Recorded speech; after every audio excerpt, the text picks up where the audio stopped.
Is there anything that you're particularly proud of in this new book? Yeah. So the plot twists are gonna just knock you on your ass. Seriously? You're gonna Okay. think you know what's coming and you have no fucking idea what's coming. The characters, I think, are so real and alive. Like, you know these people, you're gonna read them and you're gonna be like, I know this person. I can picture them exactly. And, or maybe that's just me. Maybe these are just people that I know. But I'm very proud of the characters and I think it's funny. I think it genuinely, there's like some real funny moments in it that I'm pretty proud of. Welcome to Raising Baby Authors. I'm Cassia, your host, and a brand new writer. If you feel overwhelmed and lost about this whole writing thing, you're certainly not alone. Join me while I pester my author guests for writing advice and find out how they do it. Because if they could, then why not you? It truly takes a village to raise an author, so let me share my village with you. Hello, dear listener. Welcome back to the Raising Baby Authors podcast. Thank you so much, as always, for joining me, and thank you for giving me your attention for this hour. Today, I've got a surprise for you. I have my first returning guests to the podcast. We have seen this author and we have heard their incredible story, and now we get to talk about the progress and about her new book. I'm so excited. It's author Liz Shipton. Hi, Liz. Welcome back. Hi, I can't believe I'm the first returning guest. I feel so honored. I'm so excited. Yeah. And I think you're going to be the first episode on this season, so that's very exciting. Yay, Yes. cool. That's funny. I talked to I have another author friend who does a podcast, and they introduced me as friend of the podcast, Liz Shipton. And I was like, friend of the podcast? That's pretty cool. Oh yeah. You can be the first friend of the podcast, the first returning friend of the podcast. Yeah. All right. So how have you been? I think it's been almost a year since we talked to you last. You can reintroduce yourself for our listeners and then just tell us what has been happening. Sure. My name is Liz. I am an author and a full-time sailor. So I live on my sailboat and have been sailing. I say I'm sailing around the world, but it's going very slowly. We're currently in the Caribbean and we've been here for like 2 years. But currently I write spicy, fantasy, dystopian, speculative fiction. And I had some viral success like probably a year or two ago at this point on TikTok and Bookstagram with my like silly comedy videos. So that's probably how most people would know me. But yeah, I have two indie series published. One is a spicy dystopian series, and then one is a series of like just kind of bonkers short stories. And then I am launching my trad publishing debut this August. So I'm kind of like gearing up to maybe enter the trad publishing world, which is exciting. Wow. Yeah, that is exciting. Let's start with your traditional publishing debuts. Tell us about your new book that's coming out. Oh yeah, release date is August 19th. It's being published by Angry Robot Books, which is they're a small publisher based in the UK, but they distribute through Penguin Random House. So they use Penguin Random House's distribution channels, which is awesome. Means I can the book can go into places that I wouldn't necessarily be able to get it into myself as an indie author. The book is about a coder in her mid-20s who goes back to school at a community college in San Diego, discovers a secret underground magical society, and then accidentally invents AI that's powered by sorcery. So it's kind of political, it's topical, it's very satirical, it's pretty spicy, and I like to think it's pretty funny and kind of a bit bonkers in places. And yeah, I wrote it to kind of appeal to like the fourth wing Zodiac Academy romantasy crowd, but with a little bit more of like a hard edge, if that makes sense. Like a bit more kind of sci-fi woven into your romantasy kind of thing. Okay, that sounds very interesting. So that is the book that's behind you right now. It's Yeah, called the cover has a cat on it Wow. with like binary code in his eyes. Yeah, this was the coolest part of the trad publish. Well, not the coolest part, but one of the cool parts of the trad publishing process for me. Oh no, sorry, I just fell down. I gotta put him back up again. There he goes. I'll just leave him.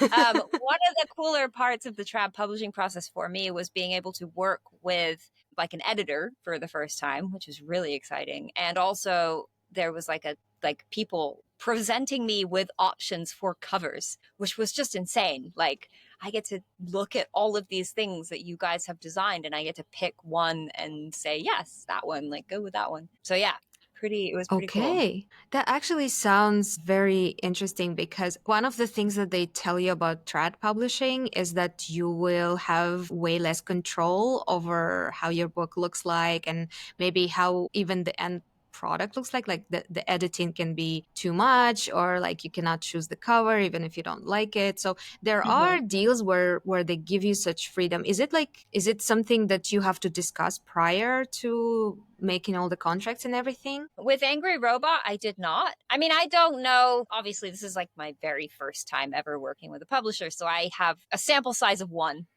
and very limited experience. But I'm sure it differs from publisher to publisher. And I'm sure if you're working with a real big, like Big Five, you probably end up having less control. But Angry Robot have been very cool. They've been like super supportive. And they, like, from the very first meeting I had with them, they were like, we are just here to kind of like ask you questions to help hone the book into what you want, if that makes sense. They definitely didn't come in like, we have a lot of ideas and we're going to tell you what to do. Like it was more like yeah, they presented me with covers, and then throughout the editing process, my editor basically, like, the structural edit she gave me, which was eye-opening, like really an incredible like amount of feedback that I got from her. But it was all kind of posed as like, well, I was thinking, or like, have you thought about XYZ, or this doesn't totally make sense. Like, definitely not pushing in any way, more sort of just like questioning, if that makes sense. But yeah, I'm sure it's totally different depending on like what publisher you go Yeah. with,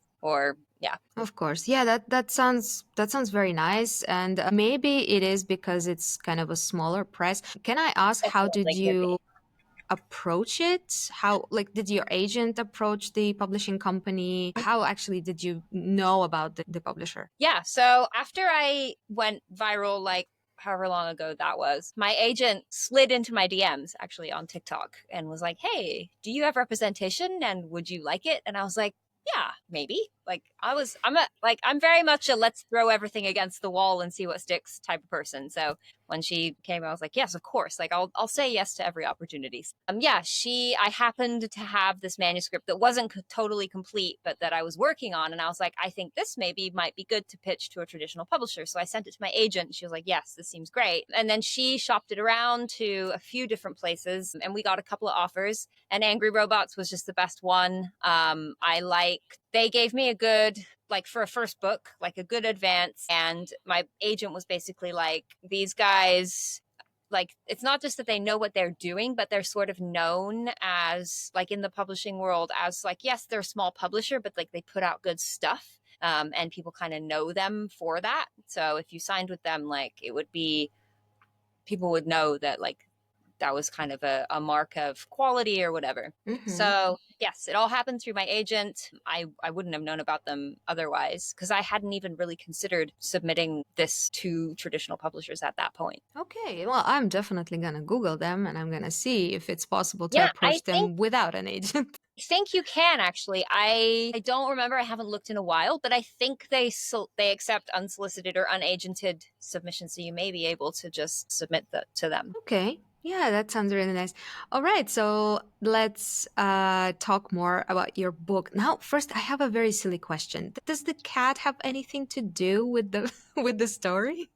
I can't tell you because spoilers. Okay. Alrighty. Well, I guess I'll have to I read mean, it. look, I wouldn't have told them to put the cat on the cover if it wasn't important in some way. So that's all I'll tell you. All right. So you said that you already had maybe not a finished manuscript, but a manuscript before even your agent approached you. So how did you get the idea? How was the process of creating this book? That's such a great question. I had actually started writing this book. Uh, I forget exactly how long ago, but a little while ago, a few years. And I had originally intended it to be a YA book. And the original idea for the book was a girl who's like 16 has been raised at sea on a boat. Obviously, I live on a boat. So this is very, very top of mind for me, who's been raised like for her whole life, pretty much with parents like me and my partner. Has been raised on a boat and then goes back to school and has to like reacclimate into, you know, like a traditional American high school. And it was going to be more kind of like a fish out of water teenager trying to acclimate into a high school situation, and then she discovers magic, and like it all kind of blooms from there. Once I had started writing kind of like the more spicy stuff, I was like, well, what if she was in her mid-20s, and I just like sort of tweaked this original idea that I had. And I knew I also wanted to write something about AI because I'm a former software engineer and I kind of keep up a little bit with like tech news and that kind of thing. So like the AI thing is something that I follow and have just been thinking about a lot. And so I started to think like, okay, is there a way that I can take this story that I already have and this thing that I want to write about AI, and like, can I combine them? And then I can't tell you how I ended up combining them because it'll give too much away in the story. But I read Kazuo Ishiguro's Never Let Me Go. And I don't know what it was exactly about that book, but I finished that book and I was like, oh my God, I know what to do. And I like ran and started rewriting the manuscript and was like, okay, I know where this is going now. So I aged up the character. I made her 24. And rather than being a teenager who'd been raised at sea, I made her like a girl who basically like got out of high school and decided not to go to college and instead went traveling. So she's been sort of traveling, bouncing around, not really knowing what she's doing for about 6 years. She's taught herself to code. She's kind of freelancing. She's kind of doing this. She's kind of doing that. She doesn't really know where her future is going. And then something happens that basically forces her to move back to San Diego, where her parents are, and go back to community college. And then the story kind of kicks off from there. So did that answer your question, or did I just ramble? Yes. No, yes, it did. I was just wondering how and when you got the idea, and I'm seeing that your basic idea of someone living on a boat or someone being at sea kind of got transferred to the Thalassic series, right? Yeah, a lot of my stuff, I mean, all of my writing is just like so transparently autobiographical that I'm not gonna deny anymore that it's all just like, yeah, this is my life, here it is, like I'm writing it down. But yeah, and also the thing about going back to community college in your mid-20s or whatever, that's also something that I did. I went back to community college in my early 20s. I was probably like 20 when I went to community college, and that's all kind of just pulled from my own experience. Everything I write about is just pulled from my own experience because I don't really know where else I would pull it from, you know? Oh, yeah, I completely understand that. Every time I try to write something, I'm like, well, I have no idea what that is. And then there's no way I'll spend a year researching it. So I'm just going to write the things I Much know. And there's a easier. lot of things. Yeah, exactly. Okay, so you did mention that the book is spicy, so that means that okay, I know you don't want to give me spoilers, but there is a romantic line there, right? So there's going to be a love Yes. interest. Okay. Well, Yes. so would you say that it's a? I'm trying to define it. So would you say that it's not a romantasy, it's not a sci-fi romance? Was it hard to actually classify it? It always is. Yeah. Sometimes I wish that I just like had written something like a little bit more straightforward, but like in like with the Thalassic series as well, it's not really romantasy, but like it kind of is.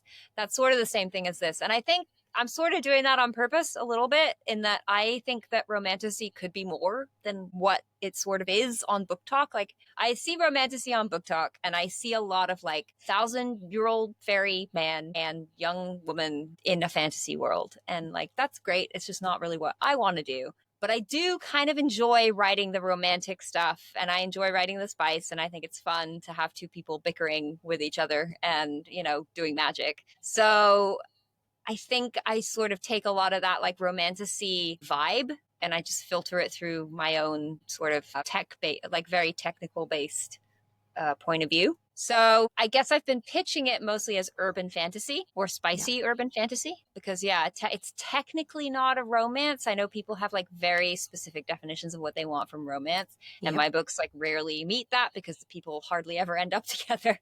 And there's like rarely a happily ever after. So like you can't technically call it romance, but like there's a romantic subplot. There's not a lot, but like a decent amount of spice. And the romance is definitely like a part of the story and like influences the decisions that the characters make and where they're going and all that kind of stuff. So But yeah, but it's not the main point of it. I get it, of course. So as it's a urban fantasy or urban sci-fi romance, so there is not going to be, just to make sure, there's not going to be a 1,000-year-old phase in there there are and no 1,000-year-old fairymen in this. No, unfortunately not. no dragons. There is a dragon. Oh, There is one okay. dragon, and there's monsters. There is a dragon. There's a kraken. There are actually various mythical beings from like multiple different mythologies that, again, can't really tell you why, but the fun thing about writing this book was that I kind of got to do that. I kind of got to just like pick and choose a lot of different monsters from different mythologies that I thought were cool and that worked with the plot, rather than being sort of forced to track down one specific mythology, like, oh, this is Norse stuff, so I got to only pull from, that kind of thing. Yeah, I get it. I was able to include a lot of different monsters from a lot of different mythologies, which was really fun. Okay, I think I now have a bit more understanding how you actually made AI and fantasy work together. Yes. But like, why? I'm just wondering, like, as a software developer, I have a problem kind of making things believable. So I feel like when if I decide to write fantasy, I'll be like, well, but that doesn't make sense. And especially AI wise, I feel like I cannot write anything that I haven't seen or heard about that is not real. Why did you actually decide to connect those two things, like magic and AI? Because it's so cool. I don't know, well, okay, so thematically in the book, there is sort of this idea that like AI, at least up until this point, has sort of been marketed a little bit as magic. Like a lot of people don't really know how it works, or it's like this black box that we can't really see inside. Even the people who wrote it don't really understand it. So it is kind of like modern magic in a way. And that's like definitely one of the themes of the book. And then on the other flip side of that, which is another theme of the book, you've got the fact that nobody really understands what exactly it is that makes us human. So you could talk about like the human soul, or you could talk about like, oh, it's opposable thumbs, or like whatever it is, but there's some kind of like magic there, maybe a little bit. So I'm kind of like playing with those two ideas and like opposing sides of the same coin type deal. And then as far as the actual like nitty gritty tech stuff, I was able to get away with a lot because the main character is only 24. She's kind of a slacker and she's in community college and she's like in a very intro level AI, like intro to AI course. So I'm able to draw on my software engineering knowledge, which is fairly limited as a front end software engineer. I can throw in sort of enough technical stuff that makes it feel pretty grounded. I don't want to get into all the nitty gritty details of how AI actually works. Like I don't really know. So it's more pulling in enough to make the reader feel like these characters really know what they're doing or don't know what they're doing. And then I actually have in the content warning in the front of the book, I basically say, look guys, it plays a little fast and loose with the tech stuff. If there's at any point that like anyone with a very technical background finds themselves saying, this doesn't seem right, just try to remember that it's a book about magic and like the technical nitty gritty details of the AI is not really the point. It's more about like exploring these characters and exploring the decisions that they make and exploring the magic that makes us human and that kind of thing. Yeah, sort of like when physicists try to watch like time traveling movies and stuff, and it Right. all gets so like, Exactly. no, but this is not, no. But yeah, of course, we should always remember that it's, well, one thing it's to pass a lesson, and another thing is for entertainment. So just let loose a little bit and Yeah. try to. Like Yeah. First and foremost, I want this book to be super fun. There's all kinds of crazy action sequences. She fights a kraken with a chainsaw. Like Oh wow. there's some a bit bonkers like sex scenes. It's mostly supposed to be like just a fucking good ass time. And then if you come away from it with a feeling of like, wow, I actually learned a little bit or actually had a real like thoughtful moment after that, that would be great. So, since the book, as you said, you don't categorize it as romance, so I don't have any hopes for anybody staying together at the end, but you don't have to answer it if you don't want to, but like as whole, the idea and the ending is supposed to be uplifting, or you're gonna just do the disillusionment for everybody and we're just gonna come off with like, oh my god, we're That's going to such a great question. I'm going to say that I try to hit it right in the middle, Mhm. because I'm never going to, I don't think I'm really capable of doing like a happy ending. Especially with a subject like this. Like, there's just no way. But Yeah. I'm not gonna. That you have to have some hope in there, right? Like, as a human, that's what you want. That's like why people read. Especially why people read dystopian fiction. I think. You don't read The Hunger Games hoping that everyone is gonna die, right? Like, you read The Hunger Games because you hope that Katniss is gonna shoot some guy with an arrow and break out of the system and smash everything to the ground and burn it. So there's a little bit of that in there, and I think I'm trying to sort of hit right in the middle of leaving it a little bit of a question in the reader's mind. I actually enjoy that in books. It is nice when everything ties up very neatly and everybody's happy. But on the other end, I also like when there are, yeah, some things got unresolved. It is happy, but I mean, it cannot be ideal. Yeah, So, yeah. I kind of think it's like just real, if that makes Yeah. sense. Like, in real life, stuff doesn't always get resolved, and that's kind of just, you just kind of have to be okay Yeah, with that. yeah. The same reason that I, for example, don't like where when in contemporary they are like straight up villain, like Mhm. villainous people. I like people to be people. Yeah, totally. Yes, 100%. Okay, before I forget, I have this question for like 5 minutes in my head already. So you mentioned spice in the book, and Mhm. I think I know that for the Tholastic series, you actually have two versions of I your do, books. yes. So the ones like a YA kind of, or not YA, but the Well, ones without I spice do and the ones with, yeah. I do market it as YA, although it's not Hmm. like, I mean, I don't really Well, know how to. she's young, so it could be YA. Yeah, Hmm. and I think in the no spice or YA version she is 17 or 18, so it's like the upper end of YA. And then in the NA or spice version she's 19, or that's Okay. where she starts out, and then by the time the book's finished I think she's You 20, even 21. change the age. Okay, Yeah, that's well, because I mean, I know that it's such a sensitive and weird issue to navigate as an author, young people in books, because like in the reality we know that teenagers are probably doing this stuff, yep. but like for you to write it down is like not really okay. Yeah. So yeah, in the YA books, there are no spice. She starts 17, she becomes I think 18 and then 19 throughout the Hmm. series. In the NA books, she starts out 19 and then I think she becomes 20, 21. Ah. This book, actually, Dot Slash Magic, I am offering a no spice version of the ebook. So people can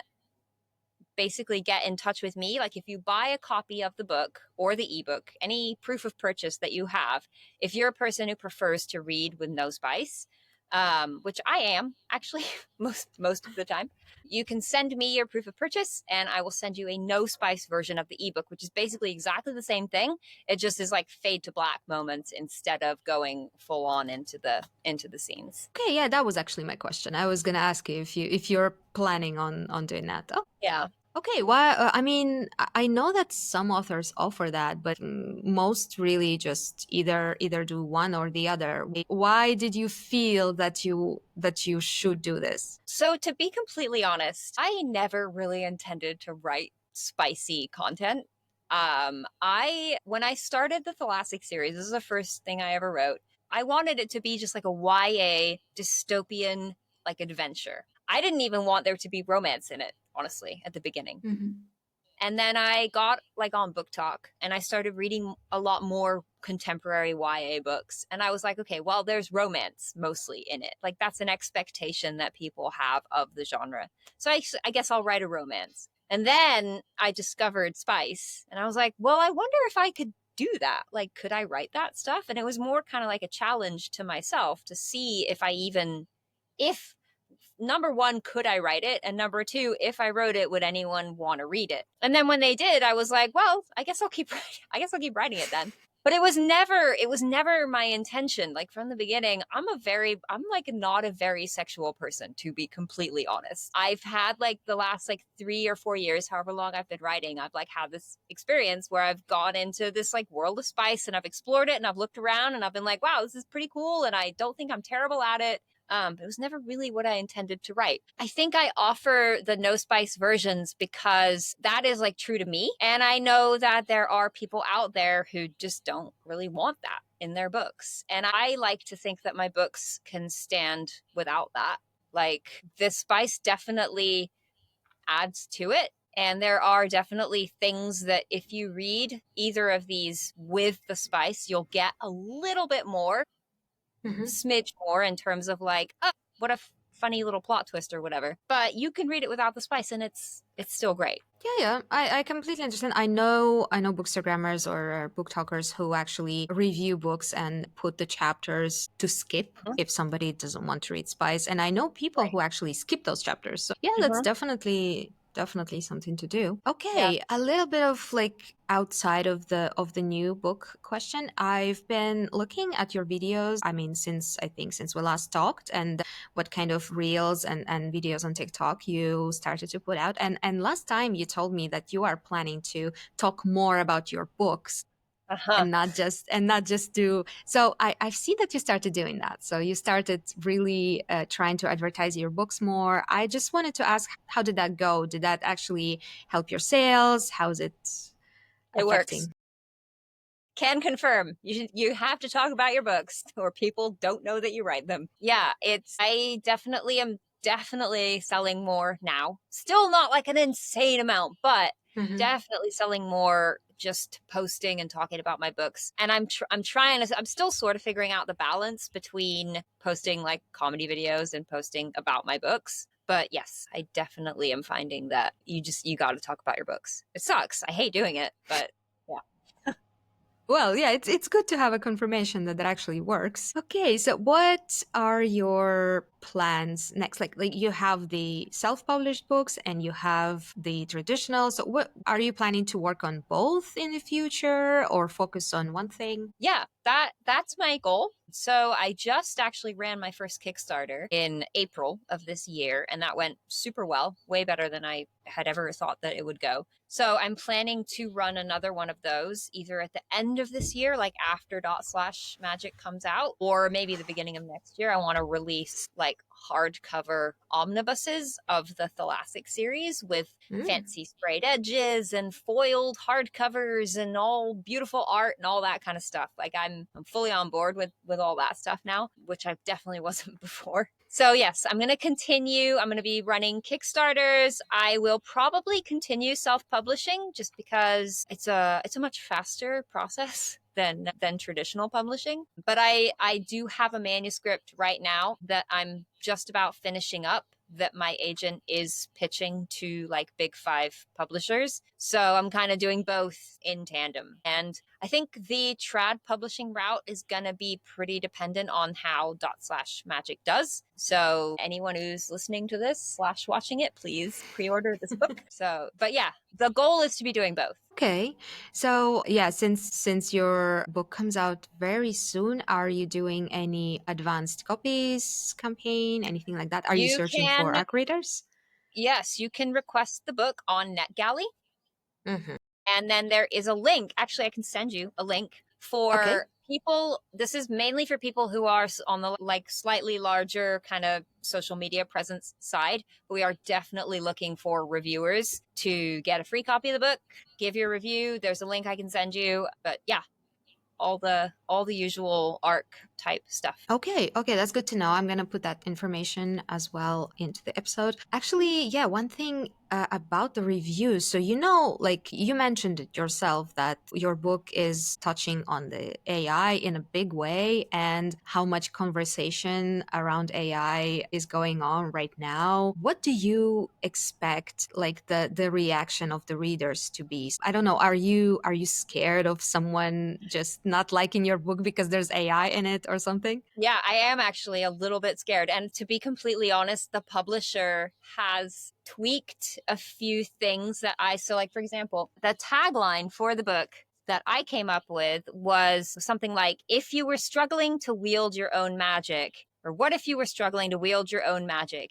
If AI could help you, would you use it? The publisher was like, I don't think we can put AI in there. Like they literally didn't want me to put the words. So instead, now the tagline is, if a computer could help you wield your own magic, would you use it? So there's definitely a little bit of concern. And I do like with the, I mean, I hate to use this word, but like with the witch hunts that are going on right now on social media with people literally feeding authors' works into AI detectors, which that would be a whole other podcast that I could come on and talk about Yeah. my feelings on that. But yeah, so I'm totally nervous. But then at the same time, like, I'm just going to do what I do. I can't not do what I do. And if people take it the wrong way, that's their problem.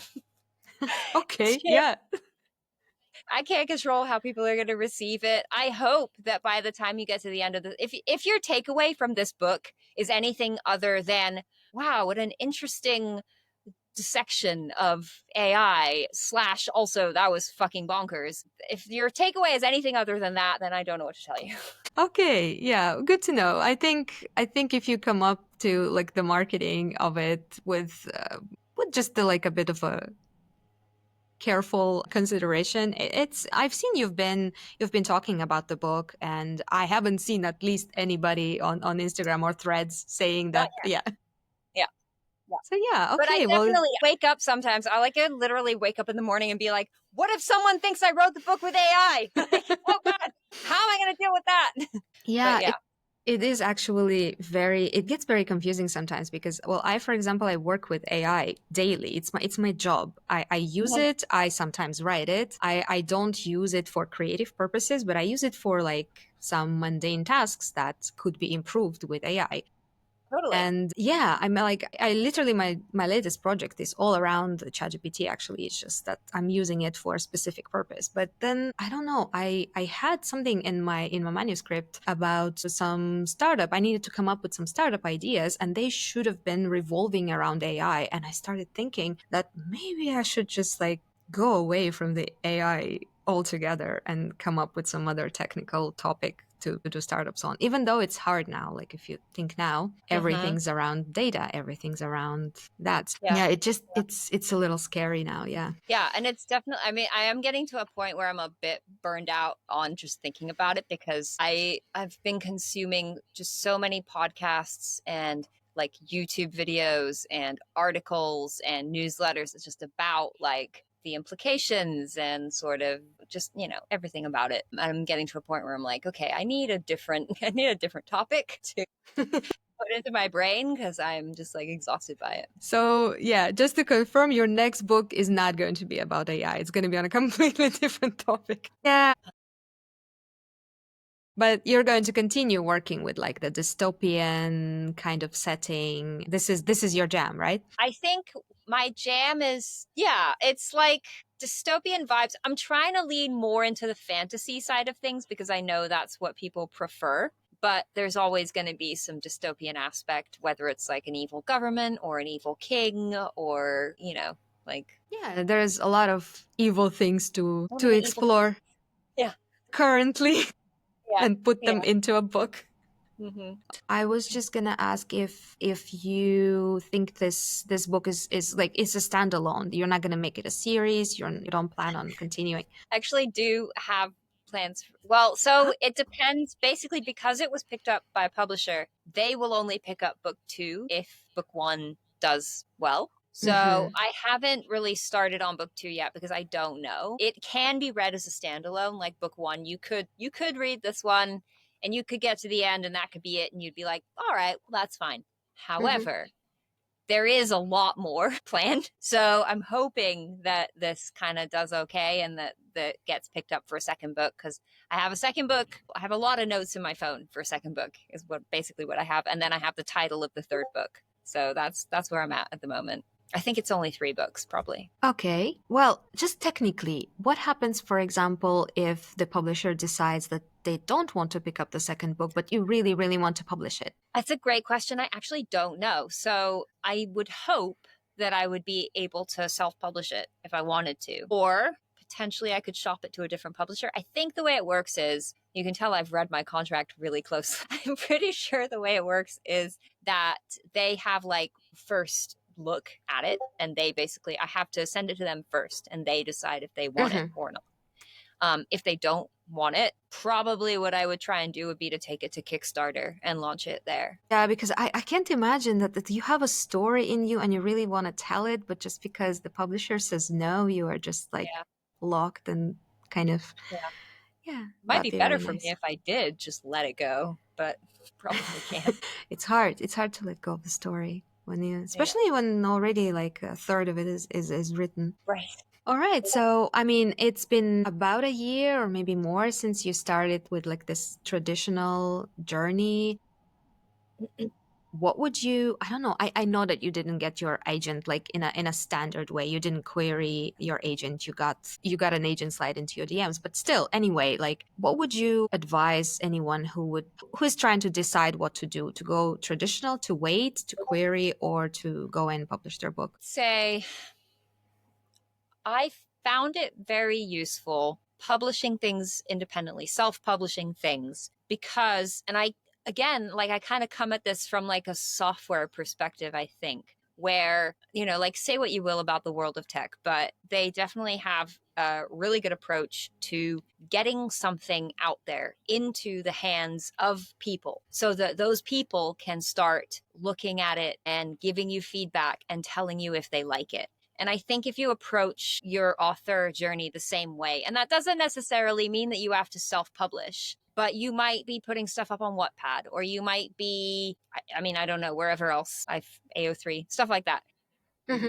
Just whatever you can get out into the hands of readers and see if those readers like it. I think that's a great way to not only just determine if, number one, you're any good at this, but number two, like what you want to write and what people want from you, is another thing that is really useful to know.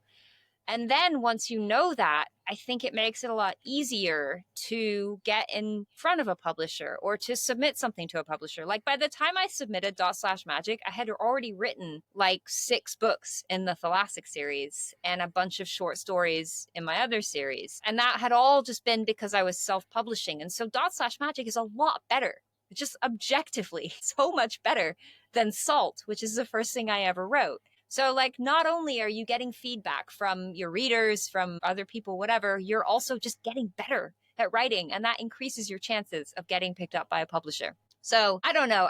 Obviously, there's a lot of different ways to approach publishing, and everyone's going to have a differing opinion. For me, my approach and my journey has been that I was able to sort of use indie publishing as a stepping stone into traditional publishing. And that's not necessarily a good thing. It doesn't, like, there's no guarantee that Dot Slash Magic is going to do well or any better than my indie books. Just because you get a trad publishing deal, that doesn't necessarily mean anything. Hmm. You're not guaranteed success. But if trad publishing is something that you're interested in, and if you have your own reasons for wanting to pursue it, I think that getting a start as an indie author first can be a good way to go about it. Yeah, I completely agree with you here. I was also thinking about it in terms of like a software development perspective. Like I've been in IT for more than 10 years and it's just, yeah, there is something about the agile methodology that kind of Yeah.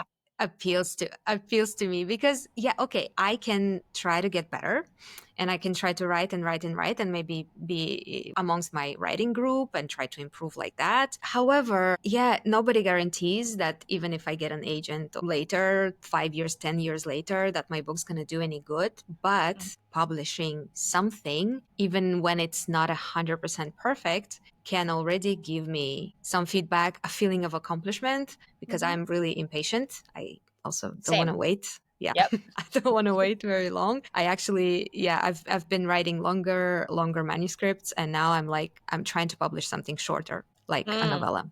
because I really need something to be done. I want it to be done. I like it, and I just don't want to spend 2 years working on one book. So Hmm. this is what I'm trying to do now, and I feel like I really love the story, but I feel way less pressure about it rather than just like expecting it to be completely perfect. And I want it to be out in the world. I want to get my feedback. I want, of course, I do the editing. I do like all the professional things that are supposed to be done, and that might be the obstacle here actually for the people who would maybe like to self-publish but do not have the money, because I'm putting now all my expenses together, and yeah, it's not cheap to publish a book. No. So I sort of like, I guess, cheated a little bit in that I did do everything so cheap for so long. It's only just now after this Kickstarter. So this Kickstarter that I just ran in April for my series of short stories, that was the first time that I've ever invested money in a book up front. So up until dot slash magic, I did all my own editing. I actually made the covers for this series myself, and there's Mm-hmm. 9 of them. It's a lot. I got really cheap. I got really cheap covers. I think they're amazing, but they were very cheap Great. for the YA version of my series. So everything that I have done has been very, very low budget. And I think you can do it that way. It just Yeah. takes a lot of time and a lot of dedication. And I am lucky in that I have built a life for myself. And that's part of the reason that I live on the boat and I do it the way that I do, to give myself that time. Because, to edit all your own books and to do it really like well and right, you need, first of all, like an education that gives you really good grammar skills, Yeah. and you need time to edit your books. So, yeah, I don't know. I'm not necessarily the best person to talk to about like that aspect of things, because I literally came into this with the goal of like, I'm going to design my life in a way that allows me to do this. I've always been a proponent of making your life support your art rather than your art support your life, and that's not necessarily what everyone can do or wants to do. So yeah, I that's my approach and the way that I've done things, and it may not be super useful for everybody. If you're a person in your early 20s and you want to write and you're okay with living on a boat or doing a weird lifestyle, highly recommend it. Yeah, I don't think I would ever be able to live on a boat. I don't like the whole swaying situation. It gets old for sure. The constant rocking back and forth, yes. Yeah, but the life itself sounds quite exciting. So you think you're going to be doing it for as long as you imagine yourself? I hope so. I don't know. That would be nice. I would really like to continue doing this forever and ever and ever. But we'll see. I don't know. Yeah, that's always an answer. You never know. Who knows where we're going to end up a year or 5 years or 10 years after now. Okay, well, is there anything you think we forgot to discuss about the book itself? I think so. I think I got all the probably the main points across. Spicy urban fantasy, girl in her mid-20s, coder, AI, magic, ding dongs. Ding dongs. It's a good time. Should not forget the ding dongs, of course. Don't forget the ding dongs. Well, okay. So that has been very interesting. I was really excited to hear what you've been doing for the past year. Yeah, you did mention that the traditional path is way longer. And yeah, we can attest that, right? Like we talked about the same book in the last Yeah. episode. Yeah. You already kind of had it kind of like a deal, and it's still just coming out in It's August. been excruciating, honestly, for me, like waiting for this to all happen. And now all of a sudden we're like less than 3 months from publishing. And suddenly I'm like, oh God, panicking. Like, because yeah, it is a very slow process. Yeah. Yeah. Oh, yeah. Marketing. That's what I didn't ask about. I know how you market your thoracic series. You already talked a little bit about this book on your social media. Is there any marketing plan from your publisher? How are you gonna like divide the work? Yeah. So the cool thing is they are able to sort of get me into certain things that I wouldn't be able to get myself. So I think we have an excerpt coming out in Paste magazine, which I'm not familiar with, but Okay.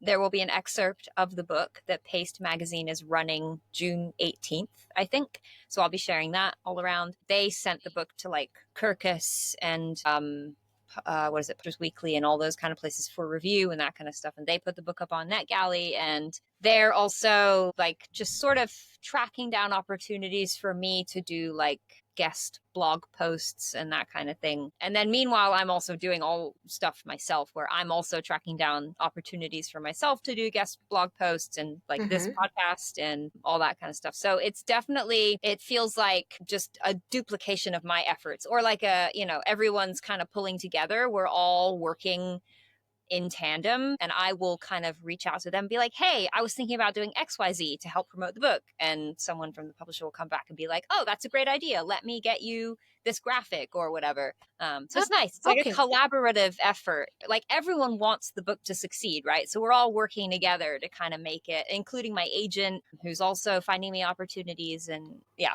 it's a team effort for sure. Okay, so you actually did answer my question. I was going to ask if you need to like discuss your ideas for advertising with the publisher, or do they need to discuss with you? I do, just because I don't know for sure. This is the first time I've done this. So I have a lot of like newbie questions that are like, "Hey, am I allowed to share this thing? Like, is that okay?" And they're usually like, "Yeah, that's fine. It's your book." Like but yes, it's definitely err on the side of always kind of checking first with them to be like, "Hey, I was thinking about doing this. Is that okay?" type thing. Oh, but does it feel like, okay, with traditional, since they handle a lot of things, does it feel easier? Are you feeling relieved from just not having to do everything for your book? I feel no, I wouldn't say that. I would say there is actually an added level of complication in that I now have to check with them, and also that sometimes they're a bit slow to reply to my emails, which I'm like, just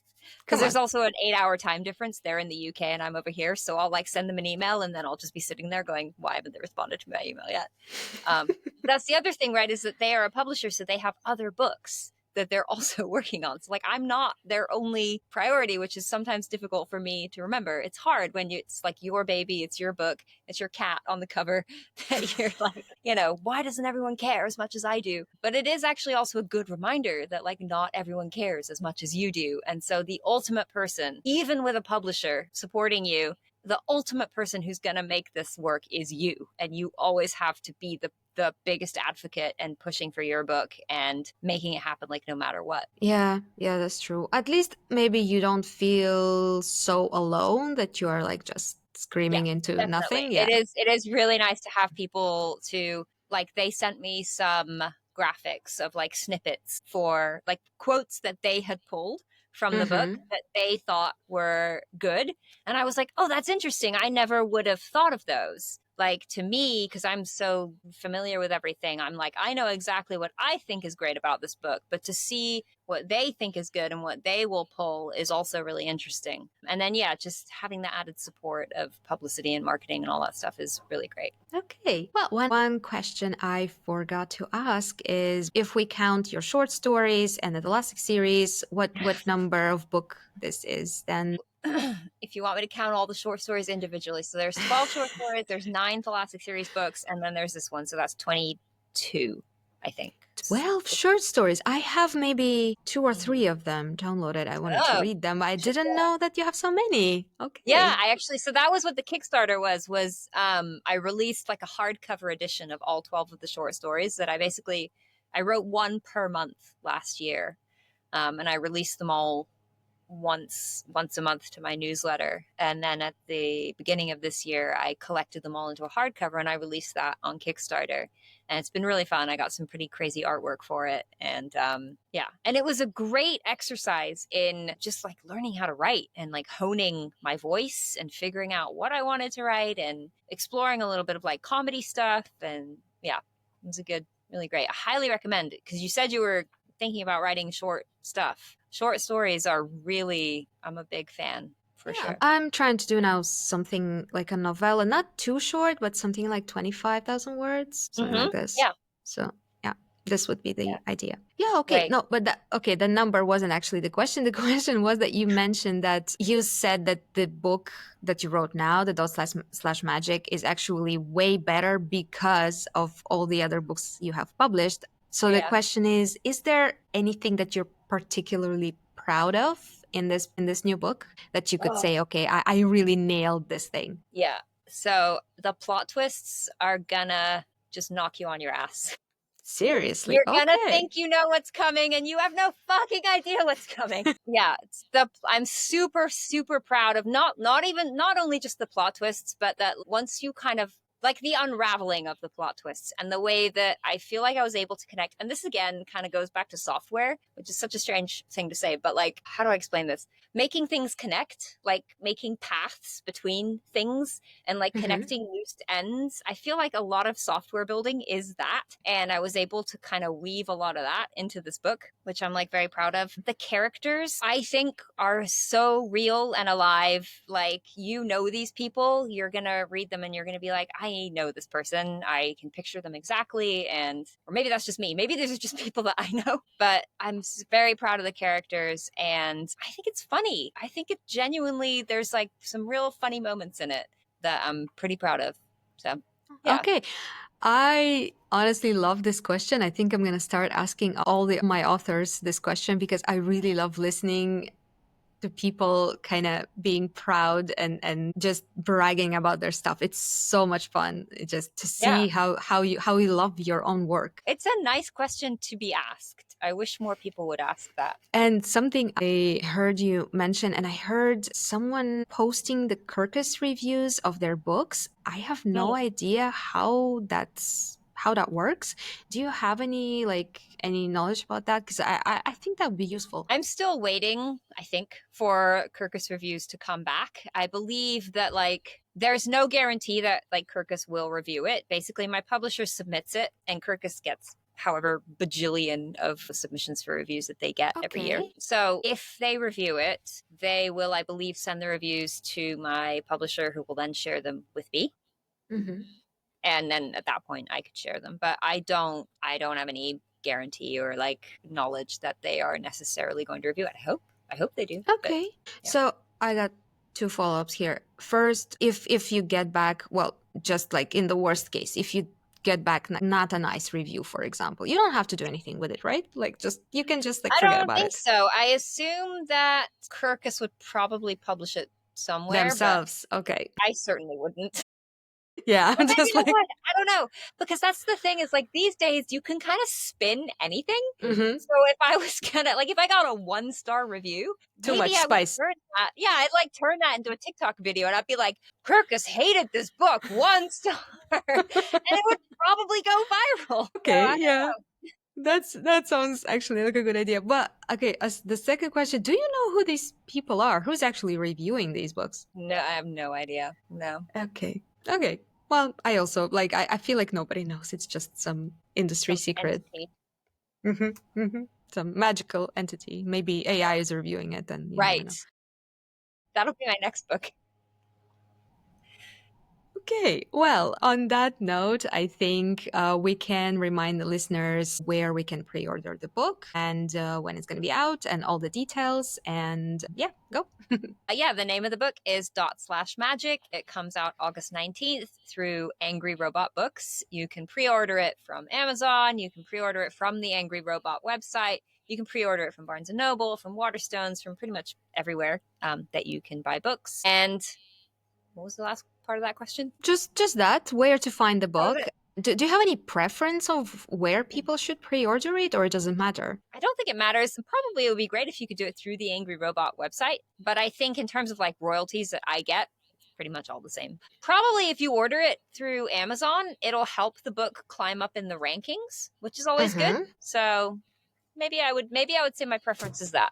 Which sucks. I hate Amazon, but we're sort of like all beholden to these evil overlords. So go give Jeff Bezos your money and maybe I'll get some of it. Yeah, yeah, that's true. Yeah. Well, I wanted to finish on a funner note, but yeah, this is the reality right now. It's just like the bookends where it's like kind of a good thing, but also we don't really know. Exactly. Yeah. Yeah. Alrighty. Well, thank you so much for coming on the podcast again. I can't wait to read your book. I'm recommending all my listeners go on Netgalley now, request the ARC and pre-order the book and leave your review. And well, I guess I'll see you next season talking about the next book. Thanks so much for having me. Thank you. Have a nice evening.